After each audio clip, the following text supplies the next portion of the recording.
안녕하십니까. 안녕하세요. 엉덩이 탐정 이성건입니다. 엉덩이 탐정의 조수 편안입니다. 치질에 관련된 사연이 너무너무 많아가지고 너무 하나하나 다 소개해드릴 수는 없고, 우리 또 이분은 꼭 사연을 소개해달라고 그러셔가지고 어떤 경우인데요? 어떤 경우? 편안이의 친구 사연입니다. 아, 그러시군요. 한번 볼까요? 네.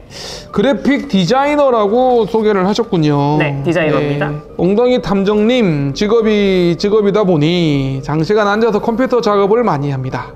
식사도 불규칙하게 하고요. 최근 항문에 통증이 있고 혈변을 본 적도 있는데 아팠다 안 아팠다 반복합니다. 작은 돌기 같은 것도 만져지고요. 손으로 살짝 넣으면 들어가기도 합니다.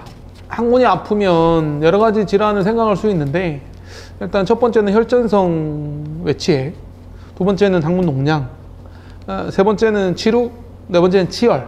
중요한 거는 항문 통증이 있으면 반드시 진료를 한번 보셔야 된다는 거예요. 자, 증거 사진 보겠습니다. 사원증이군요. 네, 맞습니다. 네. 두 번째는 네, 분식집 떡볶이 좋아합니다. 잠시만요. 이 안에 네, 방송상 제가 읽지는 않겠습니다만 네, 업무 스트레스가 좀 많으신 것 같아요. 맞아요. 저는 뭐 스트레스도 스트레스지만 이게 이제 오래 앉아 있는 게 문제인 거예요.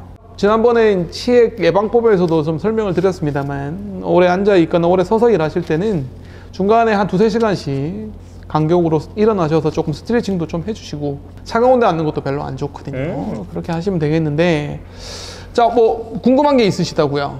맞습니다. 이게 1, 2, 3, 4에 따라서 치료법이 달라지나요? 1기, 2기, 3기, 4기 하면 꼭 암 1기, 2기, 3기, 4기처럼 오해하시는데, 그래서 치질이 4기다 그러면 굉장히 말기다 이렇게 생각하시는 경우가 있는데요. 무서워. 근데 저는 사실은 이 기수 구분이 중요하지 않다고 생각을 해요. 네? 뭐 저절로 들어가면 2기, 손으로 밀어 넣어서 들어가면 3기, 손으로 밀어 넣어도 들어가지 않으면 4기 이렇게 얘기를 하는데, 그 구분은 1기, 2기는 수술할 필요 없고 약물이나 연고로 치료하고 3기, 4기는 수술을 해야 된다, 이제 이런 얘기를 드리기 위함인데, 저는 1기, 2기, 3기, 4기를 좋아하지 않는 이유는 뭐냐면, 3기라 하더라도 4기라 하더라도 불편하지 않으면, 합병증이 없으면 저는 보존적 치료를 좀 하거든요.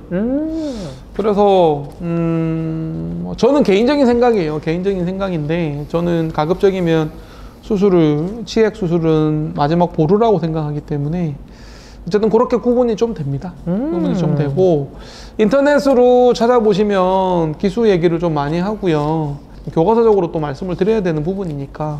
근데 실제로 진료를 하다 보면 그런 경우 있어요. 4기인데 누가 봐도 엄청 튀어나와서 손으로 밀어도 안 들어가고 막 엄청 정말 엄청 심한데 안 불편하시대요. 그럼 수술합니까? 그런 고민이거든요. 그래서 기수보다는 증상이 중요하고요. 합병증이 동반되었느냐, 이게 이제 중요하다고 말씀드리겠습니다. 그 다음에 이제 많이 하는 질문이 이제 수술법이죠. 수술법. 너무 전문적인 내용 아닌가요? 그래도 살짝만 알려주세요. 네. 수술 방법은 뭐 크게 여러 가지가 있습니다. 여러 가지가 있는데, 저는 특별히 좋아하는 수술법이 있죠. 어떤 수술법인가요? 안 돼요. 얘기하면 안 돼요. 말씀해주세요. 유튜브에서 뭐 이 수술이 있는데 어느 수술이 좋다 이렇게 얘기할 수는 없어요. 제가 얘기했잖아요. 환자 맞춤형으로 수술하는 게 중요하기 때문에 꼭 이 수술만 해서도 안 되고요. 치액에 맞춤형으로 수술하는 게 맞다고 보고요. 제가 말씀드리고 싶은 건, 모든 치질 수술을 하시는 의사 선생님들은 최대한 안 아프고 합병증이 안 생기게 하려고 노력을 한다, 이런 점은 좀 알아주셨으면 좋겠고요. 네.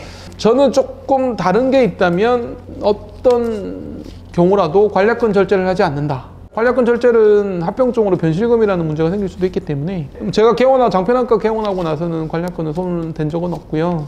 그래서 변실금 이런 걱정은 안 하셔도 되고, 인터넷에 보시면 너무 그런 얘기들이 많아요. 치질술을 잘못하면 변이 샌다, 뭐 그런 얘기들이 많은데, 그 다음에 또 인터넷에 이렇게 또 얘기가 많은 게 이제 재발한다 이런 얘기도 있거든요. 제발 무서워요. 제발. 그래서 제발 걱정하지 말라고 제가 말씀을 드리는데, 치액은 제거한 자리에는 제발 또 생기지는 않아요. 보통 뭐 10년이 지났을 때 한 10%라고 얘기를 하는데, 근데 문제는 뭐냐면 이 체질은 여러 군데서 생겨요. 보통 우리가 세 군데나 네 군데를 체질을 제거하거든요. 근데 전체적으로는 체질이 한 6군데가 생길 수 있어요. 그래서 제거한 자리는 제발 안 한다, 이런 얘기를 좀 드리고 싶습니다.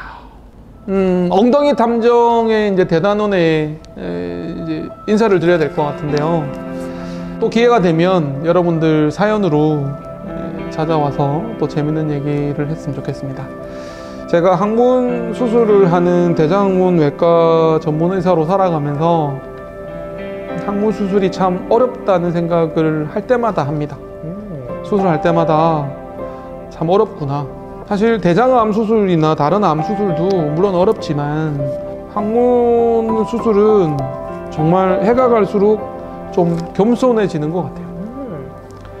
최선을 다해서 수술을 하려고 노력을 하는데, 그럼에도 불구하고 의도하지 않게 간혹 합병증이 생기는 경우도 있고요. 재발되는 경우도 있죠. 특히나 치료는 그렇습니다.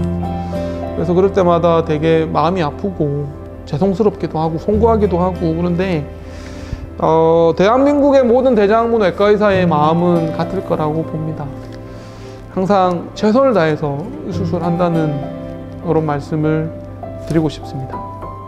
엉덩이 탐정도 저희 편안이도 저도 최선을 다해서 여러분과 함께 하도록 하겠습니다. 고맙습니다.